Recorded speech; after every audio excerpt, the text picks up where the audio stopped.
मुंबईचा महापौर कोण? या प्रश्नाच्या पूर्वार्धात तो मराठी, अमराठी, हिंदू की इतर हा मुद्दा चर्चेत होता.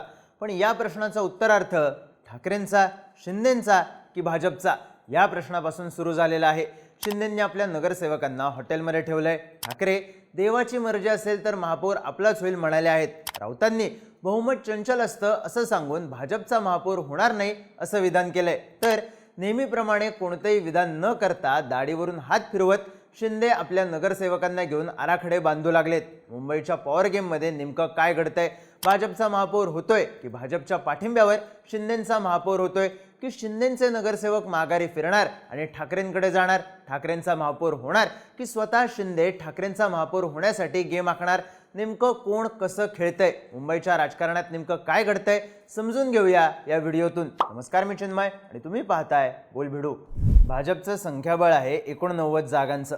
भाजपला आपला महापौर बसवायचा असेल तर अजून 25 नगरसेवकांच्या पाठिंब्याची गरज आहे. अर्थात एकनाथ शिंदेंच्या शिवसेनेचे 29 नगरसेवक आहेत आणि त्यांच्या पाठिंब्यावर भाजपचा महापौर होऊ शकतो. शिंदे वगळून भाजपकडे तिसरा पर्याय नाही, कारण ठाकरे, काँग्रेस या दोन पक्षांचा पाठिंबा भाजपला घ्यावा लागतो, जे अशक्य आहे. इतर छोट्या मोठ्या पक्षांची जुळणी करायची झाली तरी यात काँग्रेससह MIM, समाजवादी असे पक्ष आहेत. त्यामुळे शिंदे आणि ठाकरे वगळून भाजपला तिसरा पर्याय नाही. थोडक्यात भाजप कोंडीत सापडलंय आणि याचा फायदा आता शिंदे घेताना दिसतायत. आता शिंदे आपल्या पॉवर गेममध्ये कसे डाव टाकतायत हे समजून घेण्यासाठी इतिहास पाहावा लागतो. राज्यात विधानसभेच्या निवडणुकीत भाजप बहुमतापासून जवळ आलं. अजित पवार हा पर्याय B भाजपसमोर होताच. शिवाय छोट्या मोठ्या पक्षाची जुळणी देखील शिंदेंशिवाय राज्यात भाजपची सत्ता निर्माण करू शकत होतं. पर्यायाने शिंदेंना इथे काहीच करता आलं नाही. लाडकी बहीण ही त्यांची योजना असली तरी आणि प्रचारात शिंदेंना प्रमुख स्थान देण्यात असलं तरी भाजपने आपलाच मुख्यमंत्री पुन्हा विराजमान केला आणि शिंदे अडगळीत पडले. अर्थात जेव्हा भाजपला गरज तेव्हाच शिंदेंचं महत्त्व या निष्कर्षापर्यंत शिंदे आले होते. त्यानंतर राज्यात नगरपालिका झाल्या. इथे भाजप विरुद्ध शिंदे असा सामना काही महत्त्वाच्या ठिकाणी रंगला. दरम्यानच्या काळात रवींद्र चव्हाणांनी MMR रिजनमधून शिंदेंना मर्यादित करण्याचं धोरण स्वीकारलं. ठाणे, कल्याण, डोंबिवली इथूनही शिंदेंना वजा करण्याचं धोरण भाजपने आखलं होतं. पण शिंदे शहांना भेटून आले, आक्रमक इशारा देऊ लागले आणि भाजपने शांत राहून कार्यक्रम करण्याचं धोरण आखलं. यातूनच MMR रिजनमधल्या कल्याण, डोंबिवली, ठाणे अशा महापालिकांपुरतं शिंदेंना मर्यादित ठेवण्याचं धोरण भाजपने स्वीकारलं.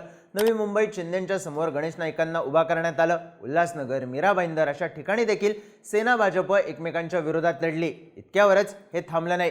ठाण्यात जाऊन फडणवीसांनी ठाण्याचा लाडका देवाभाऊ असं कॅम्पेन केलं. अर्थात हे सगळं शिंदे दाढीवरून हात फिरवत पाहत होते. कदाचित मुंबईत ती संधी मिळेल याची जाणीव त्यांना होती. मुंबईत आपल्याला योग्य संधी मिळणार याची जाणीव शिंदेंना होती, कारण भाजपला जागा वाटपात त्यांनी 135 जागांवर आणलं होतं. भाजपचं कितीही वारं असलं तरी सत्तेसाठी किमान 5-10 जागांचं बळ भाजपला लागेल अशा विचारात शिंदे होते आणि तसाच आकडा आला. आता शिंदे नेमकं काय करतायत तर भाजपच्या या दबावाच्या राजकारणाचं उट्टं भाजपला कोंडीत पकडून काढतायत.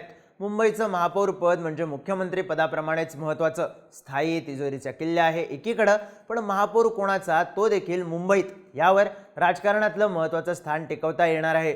फडणवीसांना आपलं महत्त्व अधोरेखित करण्यासाठी, दिल्लीचा रस्ता प्रशस्त करण्यासाठी महापौर पद भाजपकडेच ठेवायचं आहे. त्याचं महत्त्वाचं कारण म्हणजे ज्या महापालिकेवर भाजपचा कधीच महापौर झाला नाही ते काम देवाभाऊंनी केलं, ही ऐतिहासिक नोंद फडणवीसांना काहीही करून ठेवायचे आहे.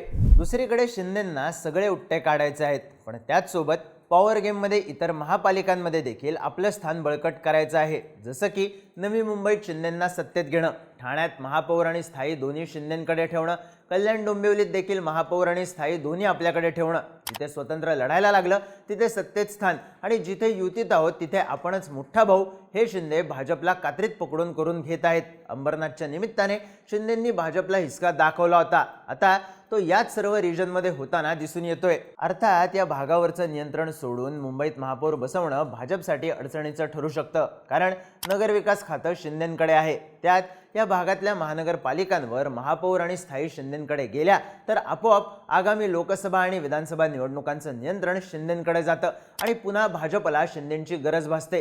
जोपर्यंत शिंदेंचं हे नियंत्रण संपुष्टात येत नाही तोपर्यंत शिंदे आवाक्यात येत नाहीत. थोडक्यात 29 नगरसेवकांच्या जीवावर शिंदे 10 वर्षांची सोय लावताना दिसतायत. आता या गेममध्ये ठाकरे कसे उतरलेत तर ठाकरेंना भाजपपेक्षा आणि देवेंद्र फडणवीसांपेक्षा शिंदेंची अडचण आहे. जोपर्यंत शिंदे वजा होत नाहीत तोपर्यंत ठाकरे प्लस होत नाहीत. मुंबईच्या निमित्ताने हे दिसून आलंच. भाजप अधिक वाढले नाही पण मुंबईच्या व्यासपीठावरून शिंदे वजा झाले त्यामुळेच ठाकरे प्लस झाले. आणि इथे शिंदेंचं महत्त्व कमी करायचं असेल तर आम्ही आहोत या भूमिकेत ठाकरेंना जावं लागतं. त्यासाठी देवाची मर्जी असेल तर हे वाक्य ठाकरेंनी टाकलं. यानंतर ठाकरेंचा महापौर होईल अशा चर्चा सुरू झाल्या. दुसरीकडे बहुमत चंचल असतं ठाकरेंचा महापौर होणार असं विधान संजय राऊत करू लागले. याचा अर्थ इतकाच की ठाकरेंना शिंदेंचं महत्त्व कमी करायचंय.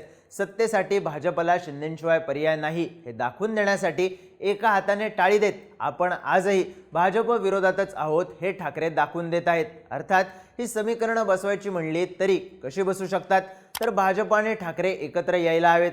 समजा असं झालंच तर ठाकरे पुन्हा जनमताच्या विरोधात जाताना दिसू शकतात. ही रिस्क ठाकरे घेणार नाहीत.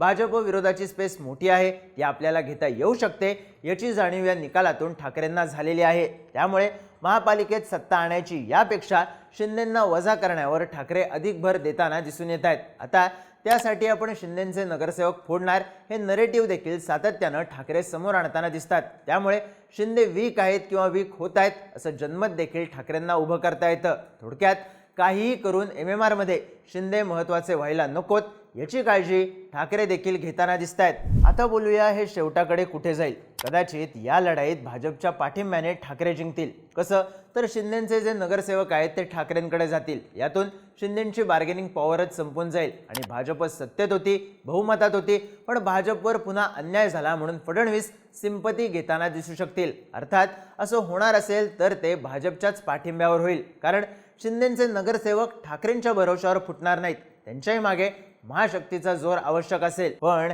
हे नगरसेवक थेट भाजपमध्ये का जाणार नाहीत तर कदाचित नाही. मित्रपक्षांच्या नगरसेवकांना फोडून सत्ता मिळवण्याची खेळी लगेच होणार नाही. त्यासाठी भाजप वेट अँड वॉचच्या भूमिकेत राहील. दुसरीकडे शिंदे ठाकरे बॅलन्स साध्य करत भाजप आपली स्पेस मिळवत राहील. मात्र ठाकरे आणि शिंदे ही एकत्रित समीकरणं बसणार नाहीत. त्याचं कारण एक वजा झाला तरच दुसरा प्लस होणार आहे. यात कोणीतरी एक संपणं क्रमप्राप्त आहे. अर्थात सध्याचा डाव शिंदेंच्या हाती आहे आणि हा डाव काढून घेण्याच्या तयारीत फडणवीस आणि ठाकरे दोन्ही मागे लागलेत. आता या पॉवर गेममध्ये कोण जिंकतो हेच पाहणं महत्त्वाचं ठरेल. तुम्हाला काय वाटतं ही पॉवर गेम नक्की कोण जिंकेल? तुमची मतं आणि प्रतिक्रिया कमेंट करून नक्की सांगा. माहितीपूर्ण व्हिडिओज पाहण्यासाठी बोलबिडूच्या YouTube चॅनलला सबस्क्राईब करायला विसरू नका.